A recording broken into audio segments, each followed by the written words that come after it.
namun matanya menangkap sesuatu. Ada noda gelap yang menetes dari jok belakang. Dengan tangan gemetar, ia meraba saklar lampu dalam dan menyalakannya. Seketika darahnya berasa berhenti mengalir.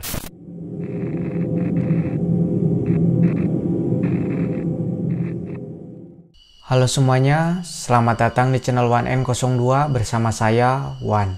Di video kali ini ada sebuah cerita horor yang sangat menyeramkan. Dialami oleh Rahmat, seorang sopir angkot yang malam itu sedang pulang terakhir dari trayeknya. Dia menjadi saksi sekaligus korban dari kejadian yang gak bisa dijelaskan oleh logika. Perjalanan yang awalnya biasa saja berubah menjadi pengalaman yang membekas seumur hidupnya. Dan yang bikin merinding, sampai hari ini masih banyak yang pernah melihat sosok itu. Selalu sama, seorang ibu-ibu tua melambaikan tangan di tengah jalan sunyi dengan senyum yang terlalu lebar untuk manusia. Kalau suatu malam kalian melewati jalan sepi, lalu ada seseorang yang melambaikan tangan minta tumpangan, kalian berhenti atau biarkan dia tetap menunggu? Oke, sambil kalian menjawab di kolom komentar, gak usah berlama-lama, kita langsung saja. Tapi sebelum ke ceritanya, pastikan lampumu sudah dimatikan, karena mereka suka kegelapan.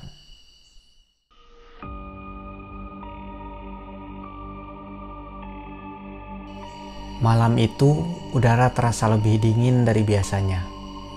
Seorang sopir angkot bernama Rahmat baru saja merampungkan trayeknya yang terakhir. Jalan sudah sepi, kios-kios pasar mulai tutup. Hanya beberapa pedagang yang masih membereskan barang dagangannya. Jarum jam di dashboard menunjukkan pukul 11 lewat sedikit. Penumpang terakhir sudah diturunkan di pasar. Dan biasanya setelah itu Rahmat langsung pulang menuju rumah kontrakannya yang sederhana. Ia sempat menghela napas lega, membayangkan kasur tipis dan segelas teh yang hangat yang sudah menunggunya di rumah. Namun langkahnya terhalang ketika dari jauh terlihat seorang ibu-ibu tua melambaikan tangan ke arah angkot. Lampu jalan di sana redup sekali. Hanya ada satu tiang lampu yang masih menyala, itu pun temaram. Cahayanya berkedip seperti mau mati. Rahmat agak heran, siapa yang masih menunggu angkot jam segini? Biasanya jam 10 sudah tidak ada penumpang lagi. Tapi jelas terlihat sosok perempuan tua berdiri sambil menengadahkan tangannya, isyarat agar ia berhenti. Perempuan itu mengenakan baju kebaya lusuh berwarna coklat tua. Rambutnya disanggul sederhana, wajahnya samar ditutupi bayangan. Rahmat sempat ragu. Ia tahu betul jalan ini terkenal angker. Banyak cerita dari sopir-sopir lain yang bilang kalau di pertigaan itu sering ada penampakan. Tapi pikirnya mencoba realistis. Mungkin saja ibu itu memang benar-benar membutuhkan tumpangan. Rahmat mencoba menepis rasa tidak enaknya. Lalu menginjak rem. Angkot berhenti dengan suara decit pelan. Pintu digeser dan perempuan itu naik tanpa banyak bicara. Ia berjalan perlahan dengan langkah yang sangat hati-hati. Seolah setiap gerakan terasa berat. Begitu masuk, ia langsung duduk di bangku paling belakang. Bau anyir samar tercium sesaat. Tapi Rahmat berpikir mungkin hanya perasaannya. Turun di ujung jalan ya nak, suara si ibu lirih hampir berbisik. Membuat bulu kuduk Rahmat merinding. Rahmat hanya mengangguk tanpa menoleh, segera menginjak gas lagi. Angkot melaju pelan menembus jalan sunyi. Suasana hening sekali. Hanya suara mesin yang terdengar, ditambah deru angin malam yang masuk dari celah jendela. Sesekali terdengar suara serangga dari pepohonan di pinggir jalan. Tapi selain itu, tidak ada kehidupan lain di sekitar. Rahmat mencoba mengalihkan pikirannya. Ia melirik kaca spion tengah. Saat itu ia merasa ada sesuatu yang aneh. Wajah si ibu di bangku belakang tidak jelas terlihat. Samar seperti tertutup bayangan pekat. Cahaya lampu jalan yang sesekali menembus jendela angkot tidak cukup membantu. seakan wajah itu sengaja disembunyikan. Kabur, tidak bisa ditangkap mata dengan sempurna. Rahmat menelan ludah, mencoba berpikir positif. Mungkin karena lampu dalam angkot mati, pikirnya berusaha menenangkan diri. Namun seiring perjalanan, rasa tidak enak itu semakin menjadi. Rahmat mulai merasa punggungnya berat, seperti ada yang menempel, menatapnya dari kursi belakang. Perasaan itu membuat tangannya gemetar sedikit saat memegang setir. Ia mencoba fokus pada jalan, pura-pura tidak peduli, tapi semakin ia berusaha tenang, semakin jelas ia mendengar suara napas panjang, teratur, namun terasa dekat sekali. Padahal hanya ada dia dan perempuan tua itu di dalam angkot. Rahmat berulang kali melirik spion, berharap bisa melihat wajah jelas dari penumpang misteriusnya. Namun tetap saja, wajah itu buram, tidak pernah terlihat sempurna. Hanya bayangan rambut yang tergerai lepas dari sanggulnya, menutupi sebagian pipi, lalu kabur oleh gelap. Detik demi detik terasa sangat lama. Jalan yang biasanya hanya ditempuh beberapa menit, malam itu terasa seperti berjam-jam. Angin yang masuk dari jendela tiba-tiba membawa aroma yang tidak biasa.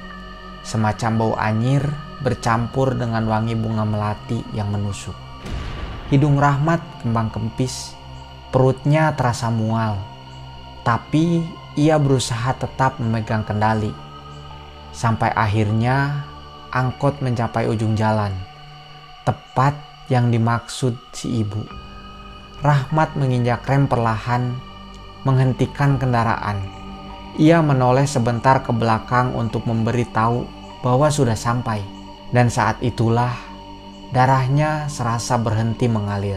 Bangku belakang kosong, tidak ada siapapun di sana. Rahmat membeku, napasnya tersengal, matanya berkeliling mencari-cari penumpang yang jelas-jelas tadi ia lihat naik. Kursi itu kosong, sepi, hanya kain pelapisnya yang berkerut seperti habis diduduki seseorang. Rahmat menoleh ke pintu samping, masih tertutup rapat. Tidak ada tanda-tanda pintu digeser atau seseorang turun. Jantungnya berdegup kencang, begitu keras sampai ia bisa mendengar detaknya sendiri di telinga. Dengan tangan gemetar, Rahmat meraih tuas pintu dan membukanya sedikit. Udara malam langsung menerpa wajahnya. Ia menengok keluar ke jalan sepi yang hanya diterangi lampu jalan temaram. Kosong, tidak ada siapapun di sana. Ia kembali menutup dengan terburu-buru. Keringat dingin mulai mencucur di pelipis. Rahmat masih mencoba meyakinkan dirinya bahwa ia tidak sedang berhalusinasi. Namun, sesuatu membuatnya terdiam membisu. Saat tangannya menyentuh pintu samping untuk menutup tadi, ia merasakan permukaan besi itu hangat, seperti baru saja disentuh seseorang. Hangatnya bukan sekedar sisa panas mesin, melainkan seperti benar-benar ada tangan lain yang baru melepaskan genggamannya dari sana. Rahmat terdiam, menatap kaca spion sekali lagi, kosong. Namun telinganya menangkap sesuatu. Suara lirih, nyaris tak terdengar, seperti bisikan yang terbang bersama angin. Ia tidak bisa menangkap jelas kata-katanya, tapi cukup untuk membuat bulu kuduknya meremang. Suara itu seolah berasal dari kursi belakang yang kini kosong. Rahmat segera menginjak gas lagi, tak berani lama-lama di tempat itu. Tapi perasaan tidak enak sudah terlanjur menempel erat di tubuhnya, seperti bayangan yang mengikuti kemanapun ia pergi. Malam itu, Rahmat pulang dengan tangan yang masih gemetar dan wajah yang pucat pasi. Ia mencoba meyakinkan dirinya bahwa semua itu hanya bayangan lelah yang hanya halusinasi karena terlalu capek bekerja seharian. Tapi jauh di dalam hatinya, ia tahu persis seseorang perempuan tua benar-benar naik ke dalam angkotnya malam itu. Dan yang lebih menakutkan, ia tidak tahu kemana perginya sosok itu setelah duduk di bangku belakang. Rahmat tidak berani berhenti terlalu lama. Jantungnya berdetak cepat, keringat dingin membasahi pelipis. Ia langsung tancap gas, berharap bisa segera sampai rumah dan melupakan kejadian aneh itu. Angkot melaju kencang di jalan sepi, hanya disinari lampu jalan yang jaraknya jauh-jauh, sehingga setiap pergerakan detik Rahmat seperti melewati lorong gelap yang panjang sebelum kembali bertemu cahaya. Dadanya sesak, pikirannya berputar-putar, mencoba menalar apa yang sebenarnya baru saja terjadi. Ia yakin benar seorang perempuan tua itu naik ke dalam angkotnya. Ia dengar sendiri suaranya, ia lihat dengan matanya sendiri, tapi bangku itu kosong. Kosong seperti tidak pernah ada siapa-siapa. Baru beberapa meter ia melaju, tiba-tiba terdengar suara samar dari bangku belakang. Suara itu lirih namun jelas. "Terima kasih, Nak." Rahmat spontan menoleh ke spion, dan kali ini pandangannya membeku. Jelas terlihat ibu itu duduk tegak di bangku belakang, rambutnya tergerai acak, wajah pucat pasi, dan matanya bukan mata manusia. Kedua bola matanya hitam pekat, penuh, tanpa putih sedikit pun. Tatapannya lurus menusuk ke arah Rahmat.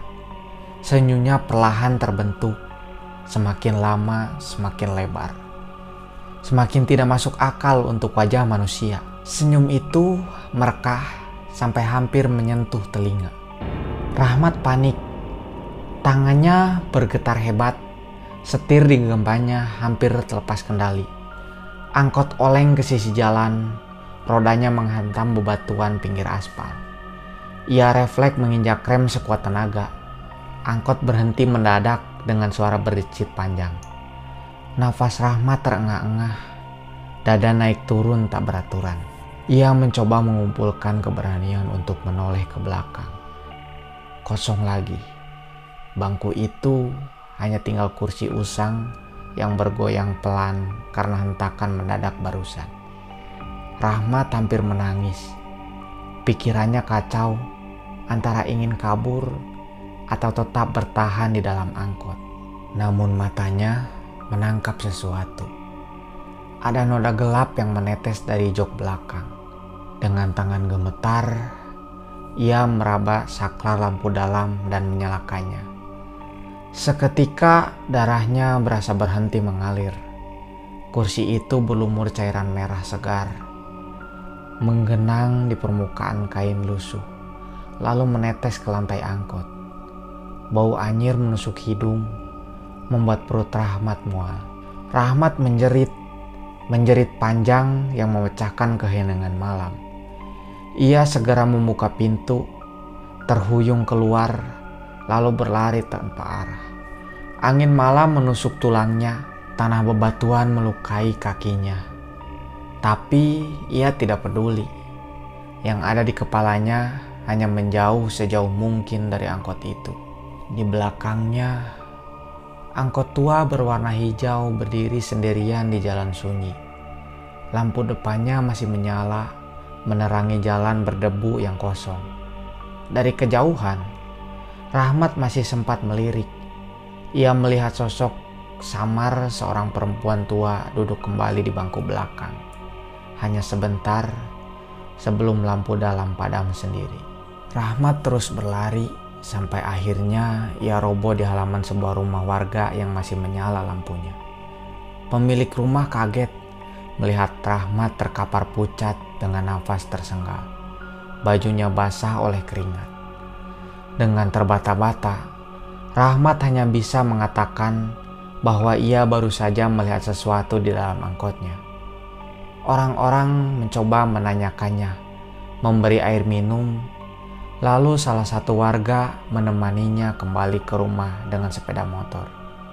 Malam itu, Rahmat tidak berani lagi menyentuh angkotnya. Keesokan paginya, kabar heboh menyebar. Warga menemukan angkot Rahmat masih terparkir di jalan sunyi itu. Pintunya terbuka lebar, lampu depan padam kehabisan aki. Saat mereka mengintip ke dalam, jok belakang tampak basah oleh darah yang sudah mulai mengering. Tapi tidak ada satupun jejak tubuh, tidak ada tanda-tanda seorang duduk di dalam sana. Polisi dipanggil untuk memeriksa, tapi hasilnya nihil.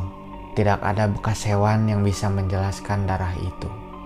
Tidak ada noda minyak, tidak ada bangkai, hanya darah pekat yang nyata. Sejak hari itu, Rahmat jatuh sakit. Tubuhnya lemah, matanya kosong. Ia jarang bicara. Setiap ditanya apa yang sebenarnya terjadi, ia hanya menggelengkan kepala. Wajahnya pucat, lalu berbisik lirih. Dia bilang terima kasih. Setelah itu, Rahmat tidak banyak berbicara. Kejadian itu menyebar cepat di kalangan sopir angkot lain. Jalan sunyi tempat Rahmat melihat perempuan itu jadi buah bibir. Banyak yang mengaku pernah melihat sosok perempuan, ibu-ibu berdiri melambaikan tangan di sana. Terutama sekitar jam 11 malam. Beberapa sopir sengaja menghindari rute itu. Lebih memilih memutar jalan meski lebih jauh. Tapi ada juga yang penasaran mencoba melewati pertigaan itu. Bahkan ada yang pura-pura melambat untuk memastikan. Dan anehnya, beberapa sopir benar-benar bersumpah mereka melihat sosok perempuan tua tersenyum lebar, melambai pelan ke arah mereka. Cerita itu menempel kuat sampai bertahun-tahun. Mereka yang pernah melihat selalu bilang hal yang sama. Sosok itu muncul dengan kebaya lusuh. Rambutnya disanggul seadanya, wajah samar di balik bayangan. Lambaian tangan pelan, senyumnya tidak pernah lepas. Namun siapapun yang nekat berhenti, mereka tidak pernah benar-benar sendirian lagi. Ada yang mengaku sering mendengar suara napas di kursi belakang. Ada yang mendengar suara perempuan berbisik ketika sedang sendirian. Ada pula yang mendapati bercak darah misterius di jok angkot mereka. Rahmat sendiri tidak pernah lagi mengemudikan angkotnya malam hari. Setelah sakitnya agak pulih, ia masih mencoba bekerja di siang hari. Tapi begitu malam hari mulai tenggelam, ia tidak berani melanjutkan. Raut wajahnya berubah drastis sejak malam itu. Selalu tampak waspada, seolah ada mata yang terus mengawasinya dari belakang. Dan kisah tentang ibu-ibu penumpang terakhir di jalan sunyi itu terus bertahan hingga kini. Orang-orang bilang, ia bukan sekedar menampakkan biasa. Ada yang percaya ia adalah korban kecelakaan yang tidak tenang arwahnya. Ada juga yang yakin ia sosok penunggu jalan itu mencari teman untuk menemaninya. Tapi satu hal yang selalu sama di setiap cerita, ibu itu akan muncul di jam yang sama, di tempat yang sama, dengan senyum yang terlalu lebar untuk wajah manusia. Senyum yang menandakan bahwa siapapun yang berani berhenti dan membukakan pintu untuknya tidak akan pernah benar-benar sendirian lagi. Oke, terima kasih untuk kalian yang telah menonton video ini sampai akhir. Jangan lupa support channel ini agar makin maju dan berkembang dengan cara like, share, dan subscribe. Sekian untuk video kali ini. Saya Wan. Sampai jumpa di video selanjutnya.